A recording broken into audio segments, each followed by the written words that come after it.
Há regularidade também na vida sexual dentro do casamento, por exemplo. Não sei eu que digo, é Paulo que diz em 1 Coríntios capítulo 7, verso 1 em diante, quando ele diz que o marido deve dar à mulher aquilo que ele deve, e a mulher deve dar ao marido aquilo que ele deve. Por quê? Porque se ambos não derem um ao outro aquilo que é devido, o que acontece é que eles podem, ainda que por motivos santos, que é se dedicar à oração, eles podem expor a vida do outro à tentação por causa da incontinência, ou por causa da irregularidade na vida sexual. Então, aos casais casados de homem e mulher, nós precisamos entender que há um princípio da Escritura demonstrado que há uma necessidade de manter a regularidade na vida sexual. Embora, em casos absolutamente extremos, eu também já disse isso a vocês, nós experimentamos, por exemplo, a vida de B.B. Warfield, foi um grande teólogo de séculos atrás, de antanho, quando B.B. Warfield, ele teve a sua mulher doente, ele não aceitava convite para pregar fora da sua cidade para cuidar da sua mulher, ele não teve vida marital, vida sexual com ela, e nunca se separou da vida da sua mulher. E, na verdade, é aí uma palavra, a vida daqueles que estão pretendendo casar, que estão doidos para iniciar as suas responsabilidades e obrigações matrimoniais, a iniciar pela vida sexual. É bom que você imagine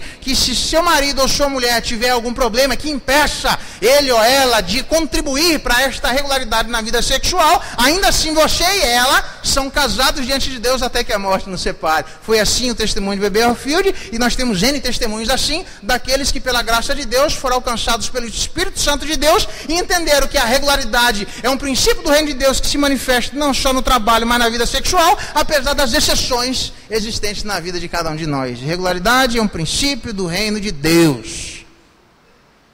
Regularidade na vida financeira.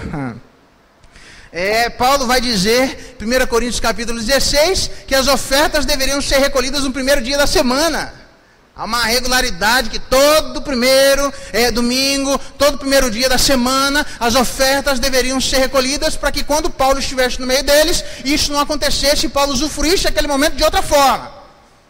Infelizmente, nós nos esquecemos daquilo que o próprio Senhor Deus diz em Deuteronômio capítulo 14, verso 23, quando ele diz que os dízimos e ofertas devem ser entregues na casa do Senhor, para que nós aprendamos a temer a Deus todos os dias da nossa vida. Porque o que acontece? Que um dique como esse, retirado da nossa alma, incorre na vida de cada um de nós, de demonstrarmos picos de impiedade e piedade, picos de maior proximidade e maior distância, uma irregularidade no nosso temor de Deus, porque há uma irregularidade na nossa contribuição a Deus.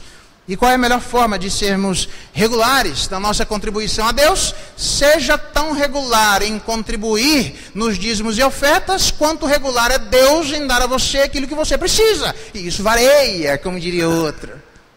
Tem gente que recebe toda semana, tem gente que recebe uma vez por mês, tem gente que recebe, conheço, 10 milhões no ano, 15 milhões no ano. Tem gente que, então, em quanto tempo eu devo ser regular nos meus dízimos e ofertas? Tanto quanto forem regulares, essa entrada de dinheiro na sua vida e no seu coração. O problema é que nós não aprendemos que a regularidade faz parte, é um princípio do reino de Deus, e não queremos ser, por exemplo, regulares no trabalho. Como eu disse a vocês, um determinado cidadão, logo entrando na igreja, chamado Sandro, que do mesmo jeito que eu botei para dentro de casa, eu botei para fora de casa, porque eu chegava, acordava às 7 horas da manhã, um camarada desdentado, bêbado, dizendo que começou a vida dele diante de Deus e que não tinha ninguém por ele. E eu cheguei para o pastor e dizia: eu boto esse cara dentro de casa, se não tem ninguém por ele, vai ter eu por ele aqui. Ele nunca mais vai dizer isso diante de Deus. Acontece que eu acordava às 7 horas, 6h30 da manhã, chegava meio-dia, ele estava tocando violão. E aí, Sandro, vamos trabalhar? Ele: não, essas coisas são coisas mundanas. Eu estou preocupado com as coisas do reino de Deus. E na mesma rapidez que ele veio para dentro, na mesma rapidez ele foi para fora. Porque ele não entendeu que a regularidade se dava também nas questões de trabalho.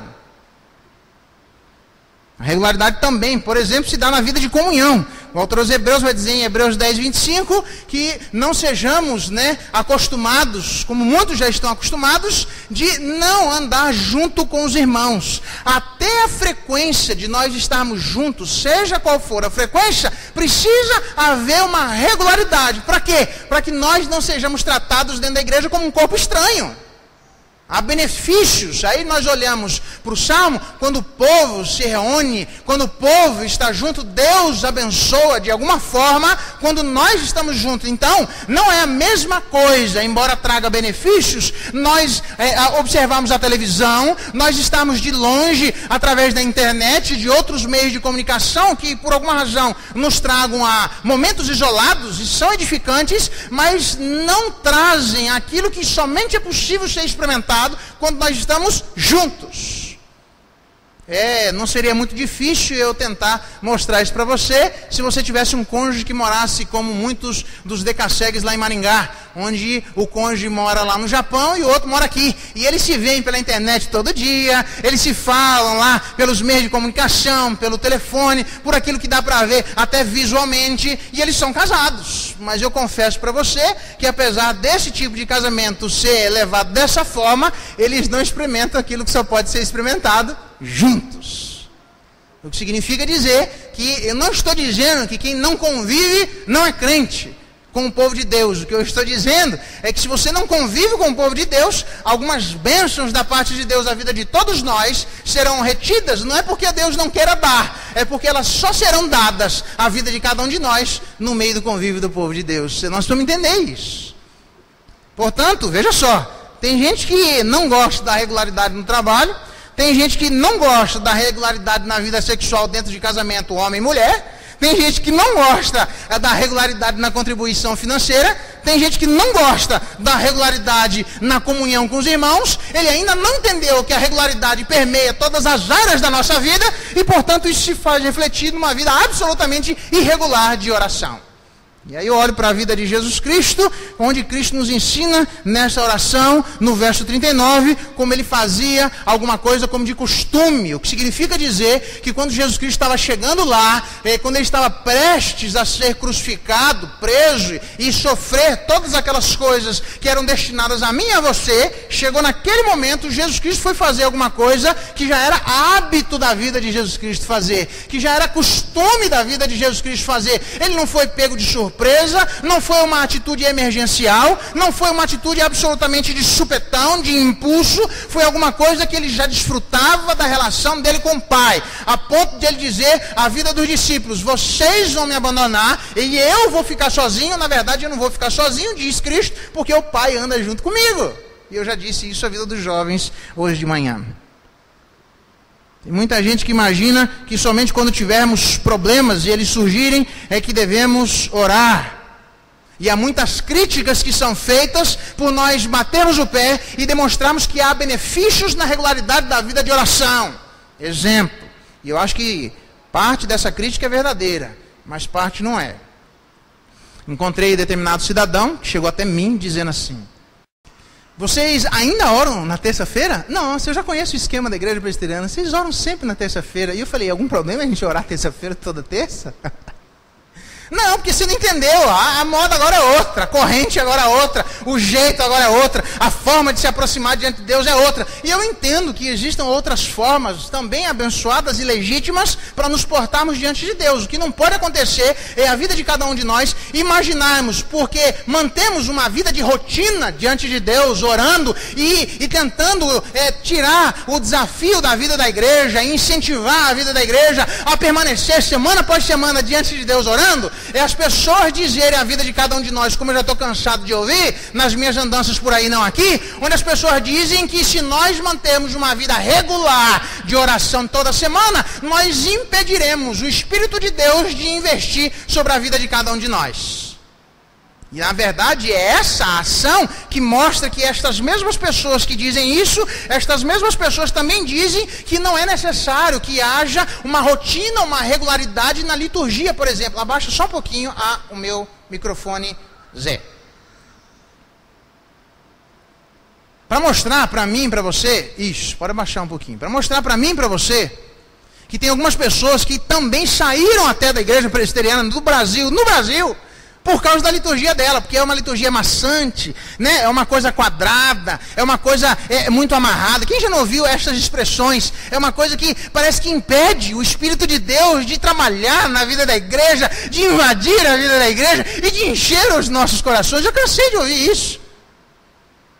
porque entendem elas que o Espírito de Deus é como um vento, que você não vê, e ele vai para onde ele bem quiser. E assim como há essa irregularidade na ação do vento, nós associamos que a ação do Espírito de Deus é irregular, tanto quanto a ação do vento também é. E nós nos enganamos que o Deus do Antigo Testamento é um Deus absolutamente, nesse sentido, chato, absolutamente meticuloso, quando ele mostra que o templo, o tabernáculo deveria ser construído nas medidas dele, do jeito dele, na hora dele, se reunir da forma dele, com ouro dele, com coisas que não tinham nem sequer relevância para a lei cerimonial. Era apenas para a contemplação da vida das pessoas. E diz o texto sagrado que depois que eles faziam exatamente do jeito que, entre aspas, era o chatice de Deus, diz a palavra de Deus que a Shekinah de Deus descia. E Deus habitava no meio onde aquela regularidade existia na vida das pessoas. E aí eu olho para a vida de Jesus Cristo, uma vida absolutamente regular, como era de costume, onde ele encontra próximo do sacrifício da cruz dele, onde ele mesmo vai se entregar, e ele vai fazer alguma coisa que ele já vinha fazendo desde então. Não mudou absolutamente nada na relação que ele tinha com o Pai. E era uma pessoa que estava vazia de tudo, de acordo com Hebreus, menos do Espírito Santo de Deus. O que me leva a crer que regularidade na vida de oração não sequer pode ser expressada ou entendida como uma dificuldade para que o Espírito de Deus haja na vida de quem quer que seja. Portanto, eu estou desafiando você a pensar 2013 numa vida regular de oração.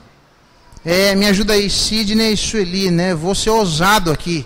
Mas existem as doenças do coração, as arritmias cardíacas. Meu Deus, se eu errar, vou tomar um puxão de orelha aqui, não é? Mas dentro das arritmias cardíacas, vamos ver se eu fiz o trabalho de casa certo. Existe a taquicardia cardíaca, que é o coração acelerado, certo? Aí, ó, sorriso demonstra que eu acertei, né? Coração acelerado, né? Você já teve esse problema? Você precisa tomar. É descompassado, é fora do prumo dele. Ele não está batendo regularmente como ele deve bater. Então aí você precisa tomar um remedinho para voltar a bater do jeito certo. Senão você tem uma doença. E parece que tem muita gente que tem taquicardia da alma, que bate acelerado, mas não faz nada. O camarada fica estatelado no chão. Tem que tomar um remedinho para começar a bater mais regularmente. Mas além daquele coração acelerado, tem a bradicardia, é isso? Bonitinho assim. Aí que é isso, hein? A bradicardia, que é o coração que bate devagar. E aquele que bate acelerado não faz nada, você imagina o que bate devagar. O coração que bate devagar não é só de baiano, não. Tem muita gente que não é baiano e que o coração também bate devagar e o cara não consegue fazer nada. E ele tem que tomar um remedinho porque o coração tem um momento dele. O coração precisa bater no tempo dele. Então parece que quando eu olho para a vida da igreja, tem gente que sofre de arritmia da alma, ou de taquicardia, ou de bradicardia, né? Porque não poderia ser nem usado cardia, mas uma outra coisa, né? Bradipsique e taquipsique, onde a alma existe ou bate acelerada ou bate devagar, mas batendo acelerado ou devagar, a pessoa fica estatelada e não faz absolutamente nada. Você precisa tomar um remedinho, e o remedinho chama-se regularidade. E é Deus quem vai dar essa regularidade à vida de cada um de nós. Para através de uma vida de oração regular, do mesmo jeito aos casados, marido e mulher, uma vida sexual regular, do mesmo jeito aqueles que trabalham, uma vida de trabalho regular, aqueles que contribuem financeiramente uma vida regular, aqueles que mantêm um relacionamento de comunhão com os irmãos de maneira regular, nós precisamos aprender com a vida de Jesus Cristo a termos ações regulares de oração.